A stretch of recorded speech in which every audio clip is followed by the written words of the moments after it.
Welcome to education first academy dear. आज हम exercise 1.2 का क्वेश्चन नंबर 2 देखने वाले हैं। देखो सॉल्व कैसे करेंगे, वीडियो को लास्ट तक देखना। ट्रस्ट मी, तुम्हें जो है कहीं पर भी कोचिंग लेने की जरूरत नहीं पड़ेगी। समझ में आ रही बात है? मैं हर बेसिक कॉन्सेप्ट को क्लियर करने की कोशिश करूंगा। क्वेश्चन नंबर 2 ये कह रहा है कि sir ji prove that 3 plus 2 root 5 is irrational number.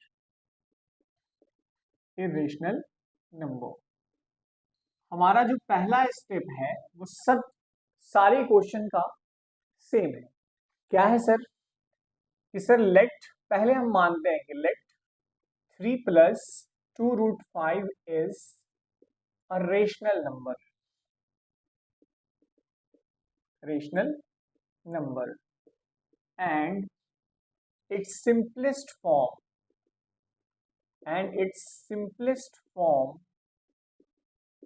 Is a by b. Simplest form क्या होता है कि जब a और b के बीच में कॉमन फैक्टर 1 रहेगा तो हम इस रेशियो को क्या कहते हैं? रेशनल नंबर का सिंपलेस्ट फॉर्म कहते हैं। और हमने इसको क्यों माना इरेशनल नंबर को रेशनल नंबर? क्योंकि हमें जो इसको प्रूव करना है, प्रूव बाय कॉन्ट्राडिक्शन करना है। देखो तो इसमें करना क्या होगा कि सर आपने ये चीज लिख लिया, इसका मतलब क्या होगा? इसको अगर हम इस तरीके से भी लिख सकते हैं कि that is 3 plus 2 root 5 is equal to a by b. और ये चीज लिखने के बाद आप थोड़ी सी इंफॉर्मेशन a और b के बारे में दे देंगे कि sir where a and b are coprimes. Coprimes किसे कहेंगे? जब HCF ऑफ ए बी जो होगा वो 1 के बराबर होगा और b should not be equal to 0। अगर b 0 हो गया तो ये अनडिफाइंड हो जाएगा। तो ये वाली चीज जो है आपको हर इरेशनल नंबर के प्रूफ में लिखनी ही लिखनी है, इसमें कोई शक शुबा नहीं। समझ में आई बात है? अच्छा, अब यहां से मेन चीज शुरू होती है। देखो जब आपके पास कोई एक ऐसा इरेशनल नंबर है जिसमें रेशनल पार्ट है, जैसे हमने अभी तक क्या देखा था कि सर जी रूट 2 जो है वो इरेशनल नंबर है, रूट 3 जो है वो इरेशनल नंबर है। लेकिन ये बात हमें बहुत अच्छे से पता है कि रेशनल इरेशनल नंबर में अगर कोई रेशनल नंबर को ऐड कर दिया जाए या इसमें कोई रेशनल नंबर को मल्टीप्लाई कर दिया जाए तो रिजल्ट क्या आता है? इरेशनल ही आता है। तो आपको क्या करना है सर कि इसमें जो रूट वाला जो नंबर है इसको सेपरेट कर लेना है by rearranging the terms in equation. तो हम सबसे पहले क्या करेंगे, 3 को इधर लेके आएंगे, है ना? तो 3 को जब हम इधर लेके आए तो ये कितना हुआ? 2 root 5 is equal to a by b minus 3। तो यहां से रूट, अच्छा अब एलसीएम ले लो, इसके नीचे 1, तो a minus 3b divided by b, this is root 5। अब यहां से क्या करना है? हमें रूट 5 को सेपरेट करना है, a minus 3b divided by 2b। अब ये चीज करने के बाद एक चीज हम देखते हैं गौर करके कि देखो a जो है हमारा क्या है? इंटीजर है। और 3b क्या है? इंटीजर है। b भी हमारा क्या है? इंटीजर है। तो 3 इंटू बी क्या देगा? इंटीजर देगा। और इंटीजर माइनस इंटीजर क्या देगा? इंटीजर देगा।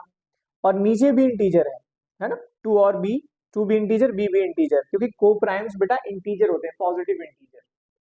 तो इन दोनों का रेशियो जो है इंटीजर बाई इंटीजर ही होगा, यानी कि एक रेशनल नंबर है। तो हम यहां से एक डायरेक्ट लाइन लिख लेंगे कि since a and b are integers, a and b are integers, therefore a minus 3b divided by 2b is rational number. This implies, अब देखो चूंकि बराबर के इस साइड का जो नंबर है वो रेशनल है, तो उस हिसाब से हम इस साइड के नंबर को भी क्या लेना चाहिए? रेशनल भी होना चाहिए इसके हिसाब से। तो हम यहां से लिखेंगे this implies root 5 must be rational number. लेकिन बट वी नो, हम क्या जानते हैं sir? But we know that root 5 is irrational number. ये बात हमें बहुत अच्छे से पता है कि रूट के अंदर वाला नंबर अगर परफेक्ट स्क्वायर ना हो तो ये नंबर क्या होता है? आपका इरेशनल नंबर होता है। समझ में आई बात है? तो अब यहां से ये देखिए, एक बार तो आपने जब इसको रेशनल मान करके जब एनालिसिस की तो आप यहां तक आए और आपको ये पता चला कि इसके हिसाब से √5 जो होना चाहिए वो रेशनल होना चाहिए, लेकिन हमें ये बात बहुत अच्छे से पता है कि सर √5 जो है इरेशनल नंबर है। तो यहाँ पर एक कॉन्ट्राडिक्शन अराइज हो गया। तो ये कॉन्ट्राडिक्शन जो अराइज हो रहा है वो हमारे रॉन्ग एजम्पशन की वजह से हो रहा है, जो आपने यहाँ पर माना है। तो आपने क्या माना है सर जी? तो माना आपने 3 + 2 √5 को रेशनल नंबर माना है। तो अब देखिए, रियल नंबर आपने ब्रॉड कैटेगरी में दो पार्ट में बांटा है। एक पार्ट बांटा है आपने रेशनल नंबर और दूसरा पार्ट माना है आपने इरेशनल नंबर, और रेशनल और इरेशनल मिल करके रियल बनाते हैं। तो सर जी अगर हमारा नंबर रेशनल है ही नहीं तो होगा क्या सर? वो होगा हमारा इरेशनल नंबर। तो देयरफॉर या हेंस, जो लिखना है लिख लो, हेंस 6 प्लस नहीं, वो लैंग्वेज वहां से वो यूज लिखना जरूरी होगा कि द अबव कॉन्ट्राडिक्शन, उसके बाद लिखेंगे कि the above contradiction has arisen due to wrong assumption। इसको यहां लेके चले आते हैं, due to wrong assumption। Hence अब लिखेंगे हेंस 6 + 2 √5 इज इरेशनल। 6 प्लस नहीं, 3 + 2 √5, सॉरी, 3 + 2 √5 इज इरेशनल। इस तरीके से आपको प्रूफ करना है। समझ में आई बातें? चलिए इसको नोट डाउन कर लीजिए, ये 3 नंबर का एक क्वेश्चन है। ठीक है सर, हम आते हैं क्वेश्चन नंबर 3 का फर्स्ट सॉल्व करने।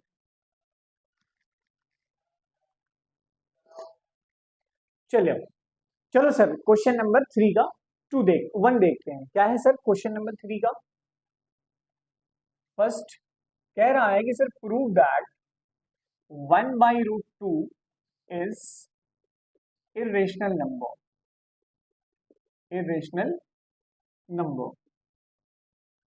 सबसे पहले सेम काम जो हम करते हुए आ कि सर इसको पहले रेशनल मानिए कि सर मान लिया let 1/√2 is rational number and its simplest form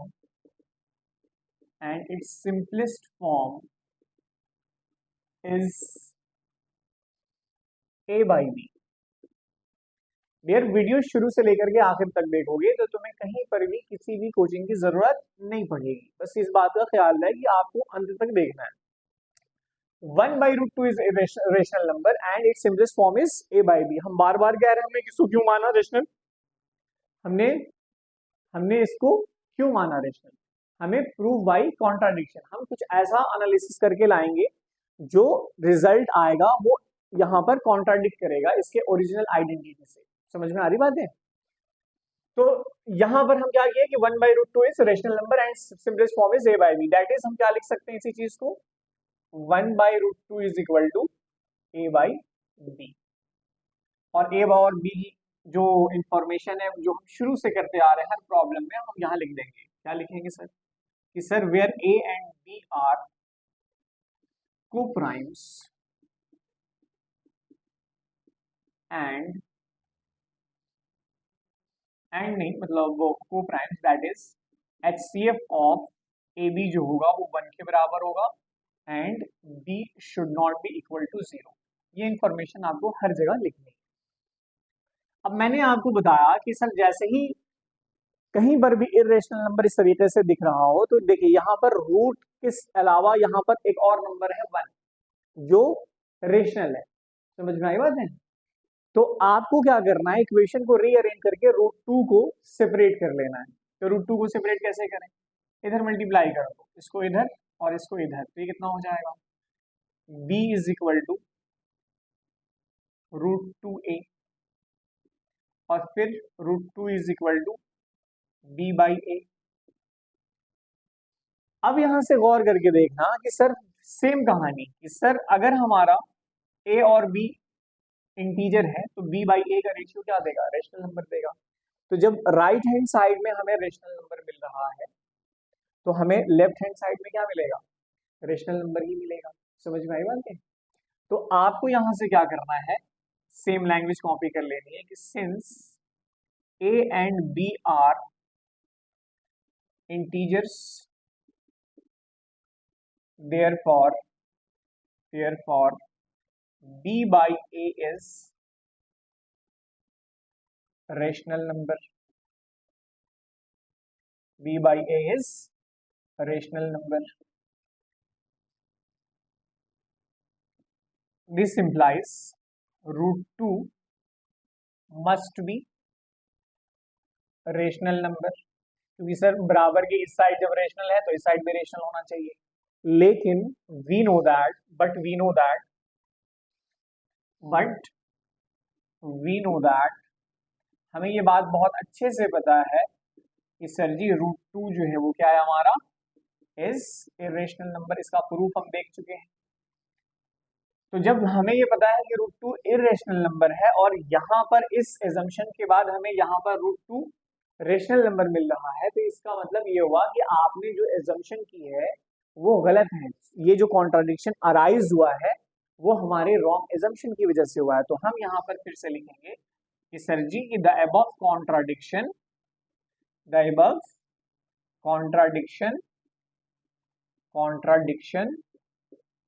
has arisen due to wrong assumption.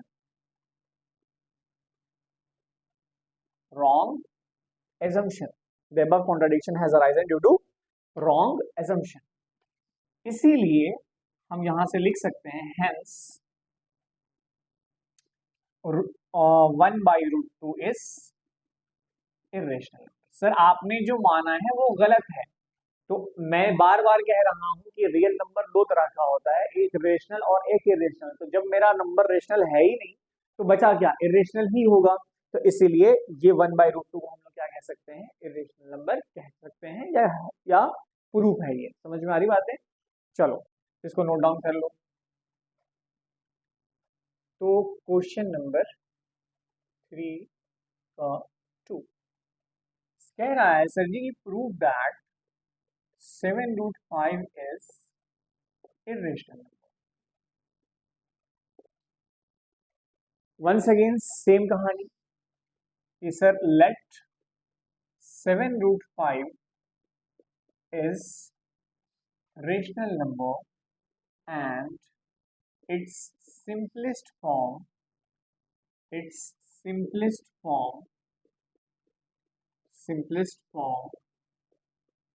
is a by b. मैं फिर से बता रहा हूं कि सर सिंपलेस्ट फॉर्म किसको कहते हैं, जब ए और बी के बीच में एचसीएफ की वैल्यू, कॉमन फैक्टर की वैल्यू क्या हो, सिर्फ 1 हो. इसी चीज को, इसी लैंग्वेज को हम मैथमेटिकली कुछ ऐसा लिख सकते हैं, that is 7 root 5 is equal to, जो कि रेशनल नंबर है और उसका simplest form a by b है, तो 7 root 5 is equal to a by b लिख देंगे. ए और बी की इंफॉर्मेशन लिख देंगे. सर ए और बी के बीच में जब हाईएस्ट कॉमन फैक्टर 1 होता है तो इन दोनों को हम लोग क्या बोलते हैं, को प्राइम्स कहते हैं. को प्राइम्स जो है वो बेसिकली पॉजिटिव इंटीजर्स होते हैं और दोनों के बीच में कॉमन फैक्टर जो होता है वो 1 होना चाहिए, तब उसको हम को प्राइम कहेंगे. तो सर जी ये बात में कंफ्यूजन नहीं पालनी है. तो यहां से लिखेंगे कि sir a and b are coprimes, that is HCF of a b जो है वो 1 के बराबर है and B should not be equal to 0. समझ में आगे बात है, ये चीज है. अब यहां से हमें क्या करना है कि सर वंस अगेन सेम कहानी मैंने आपको जो पिछले क्वेश्चन में बता रहा हूं कि सर अगर कोई हमारे पास इरेशनल नंबर इस तरीके से है कि उसके अंदर, तो उस इरेशनल नंबर के अंदर रेशनल और कोई दूसरी इरेशनल नंबर है जो रूट के अंदर है, कोई दूसरी इरेशनल नंबर है जो इस तरह के फॉर्म में गिवन है, जैसे रूट 5 रूट 2 रूट 3, रूट के अंदर नहीं, सॉरी. तो इस वाले टर्म को क्या करना है, सेपरेट करना है. सेपरेट कैसे करना है, बस कुछ नहीं, 7 को नीचे लेके चले आओ. तो root 5 is equal to a by 7b. समझ में आ गई बात है. अब ये मैं फिर से बता रहा हूँ कि ए क्या है, इंटीजर है. टू प्राइम्स क्या होते हैं, इंटीजर होते हैं. तो ए इंटीजर, बी भी integer, integer into integer, integer ऊपर भी क्या है, इंटीजर. तो ऊपर नीचे इंटीजर, यानी कि ये किस फॉर्म में आ गया, रेशनल नंबर के फॉर्म में आ गया. तो दो इंटीजर का रेशियो क्या कहलाता है, रेशनल नंबर कहलाता है. समझ में आ गई बात है. तो हम यहां से लिखेंगे कि sir since A and B are integers, a and b are integers, therefore क्या लिखेंगे सर जी, a/7b जो होगा is rational number, rational number. तो जब ये टर्म बराबर के इस साइड का टर्म, राइट हैंड साइड का टर्म जब आपका रेशनल नंबर है, तो लेफ्ट हैंड साइड का टर्म क्या होना चाहिए, ये भी रेशनल होना चाहिए। तो हम यहां से लिखेंगे कि this implies √5 must be rational number. But we know that, हमें ये बात बहुत अच्छे से पता है, बट वी नो दैट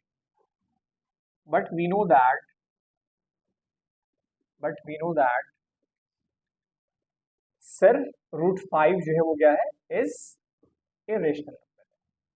तो सेम लैंग्वेज कॉपी करेंगे कि the above contradiction has arisen due to wrong assumption, the above contradiction has arisen due to wrong assumption।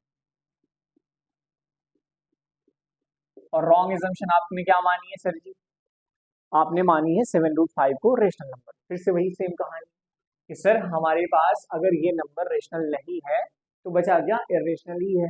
तो हम 7√5 को जब रेशनल हमने यहाँ से कॉन्ट्राडिक्शन के बेसिस पर हमने ये जाना कि सर ये रेशनल नहीं है, तो बचा क्या, इरेशनल। तो हम यहाँ से लिख सकते हैं कि हेंस 7√5 इज इरेशनल नंबर।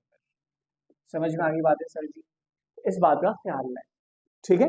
तो 7√5 जो है हमारा क्या है, इरेशनल नंबर है। देखो तुम्हारे एग्जाम में ये स्टेप्स मिस नहीं होने चाहिए, अगर ये स्टेप मिस हो गया तो फिर समझ लो कि तुम्हारी कहानी लग जाएगी। और इसके अंदर जो है जैसे ये स्टेप लिखा, इसके बाद ये लिख रहे हैं, तो हम यहाँ पर दिस इंप्लाइज देते जाएंगे। अच्छा सर ये नहीं तो ये नहीं तो ये, इस तरीके से आप आगे बढ़ के ये पॉइंट वाइज करके आंसर लिखोगे तो फिर आपकी चीजें बेहतर रहेंगी। अगर आप, मैंने पिछले क्वेश्चन में अगर ये मिस भी हुआ होगा तो आप इस चीज पे ध्यान रखना, ठीक है। चलो इसको नोट डाउन कर लो।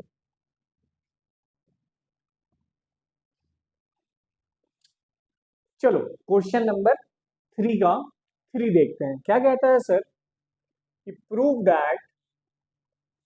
दैट क्वेश्चन नंबर 3 का 3 prove that 6 plus √2 is irrational number. ये प्रूफ करना है। तो मैंने आपको बता रखा है कि जब भी इरेशनल नंबर का प्रूफ करना होगा सबसे पहला काम क्या है कि उसको हम एक रेशनल नंबर मान लेंगे। तो चलिए स्टार्ट करते हैं। तो let 6 plus √2 is rational number and its simplest form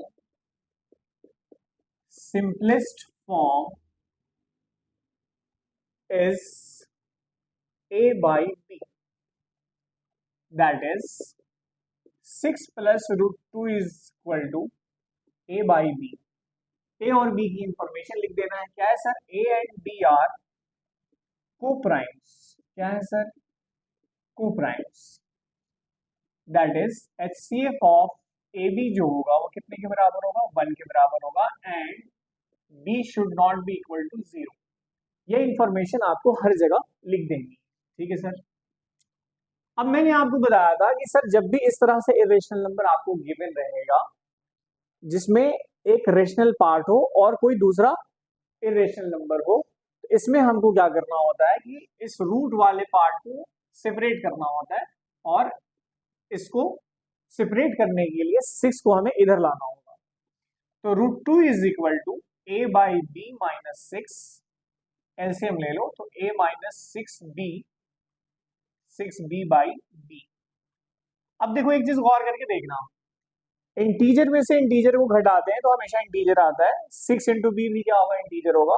और ये ओवरऑल ऊपर का इंटीजर, नीचे भी बी में इंटीजर है, तो हमारा जो है ये पूरा टर्म जो है वो रेशनल नंबर होगा।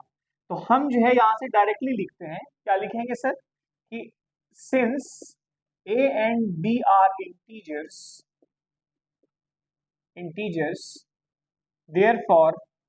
therefore a minus 6b by b is rational number। लेकिन हाँ 6a minus 6b/b is rational number. तो अगर हमारा राइट हैंड साइड का टर्म अगर हमारा रेशनल नंबर होगा तो लेफ्ट हैंड साइड क्या होगा, रेशनल नंबर होगा। तो इसीलिए हम लिख सकते हैं इसको कि sir ji this implies √2 must be rational number. लेकिन we know that but we know that हमको ये बात बहुत अच्छे से पता है सर जी कि √2 जो है √2 इज इरेशनल नंबर। यहां से हमने एनालिसिस की तो हमने पाया कि √2 जो है वो रेशनल होना चाहिए, लेकिन हमको ये बात बहुत अच्छे से पता है कि √2 क्या है, इरेशनल नंबर है। तो √2 इसके इस एनालिसिस के हिसाब से रेशनल नंबर, और इस हमको ये बात बहुत अच्छे से पता है कि √2 इरेशनल नंबर है। तो ये कॉन्ट्राडिक्शन अराइज क्यों हुई, क्योंकि आपने यहाँ पर रॉन्ग एजम्पशन ले रखा है। क्या ले रखा है कि 6 + √2 जो है वो एक रेशनल नंबर है। तो सर जी मैंने आपको ये बात शुरू से बता रहा हूं कि अगर कोई नंबर रेशनल नहीं है तो वो इरेशनल ही होगी, क्योंकि रियल नंबर को ब्रॉड दो कैटेगरी में बांटा गया है, एक साइड रेशनल रखते हैं, एक साइड इरेशनल रखते हैं। तो अगर आपका कोई गिवन नंबर रेशनल है ही नहीं तो बचा क्या, इरेशनल। तो हम यहां पर एक लैंग्वेज लिखेंगे कि सर द above